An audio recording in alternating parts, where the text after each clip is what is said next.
تھے باقی سب چیزوں پہ بھی قبضہ کر کے بیٹھ. مرد ذات پر اندھا بھروسہ نہیں کر سکتے. مردوں میں ہم عورتوں جیسی وفا نہیں ہے. اور تم اصل میں کون ہو میں یہ بھی بہت جلد پتہ کر لوں گا. میں نے اپنی زندگی میں بہت کچھ گنوایا ہے لیکن خود کو کبھی بھی کسی کے رحم و کرم پہ نہیں چھوڑا. آخر داد دینی پڑے گی سربلند کی انٹیلیجنس کی کہ اس نے مدثر کا اشارہ سمجھ لیا اور پولیس کے آنے سے پہلے ربیہ کو ریسکیو کر لیا. اور اگر ذرا سی بھی دیر ہو جاتی تو بیچاری ربیہ کا بچنا بہت مشکل تھا. پولیس کے آنے سے پہلے سربلند نے نہ صرف ربیہ کو بحفاظت ہاسپٹل پہنچا دیا بلکہ بڑی ہوشیاری سے مدثر اور ربیہ کے فون کا سارا ڈیٹا بھی اپنے لیپ ٹاپ میں ٹرانسفر کر دیا تاکہ موبائل ضائع کر سکے. اب سوال یہ ہے کہ سربلند نے یہ سب کچھ پولیس کو کیوں نہیں بتایا؟ کیا وہ ربیہ کو اس کی دشمن سے بچانا چاہتا ہے یا حقیقت کو چھپانا چاہتا ہے؟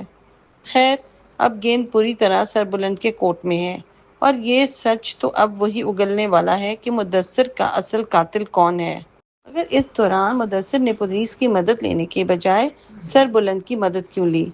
اگر ہم کہانی کو دیکھیں تو ایسے ہنگامی حالات میں دوستوں یا اپنوں سے پہلے پولیس کی مدد لینا شاید مدثر کے حق میں بہتر رہتا.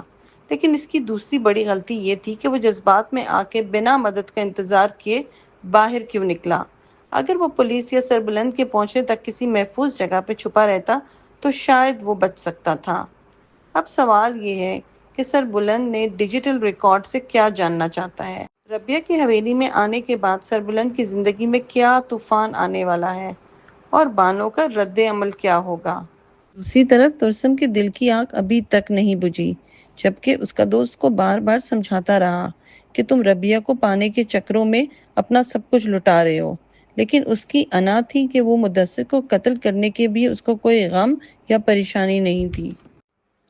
سربلند ربیہ کو اپنے گھر لے آتا ہے کیونکہ ابھی تک اسے معلوم نہیں ہے کہ اصل دشمن کون ہے.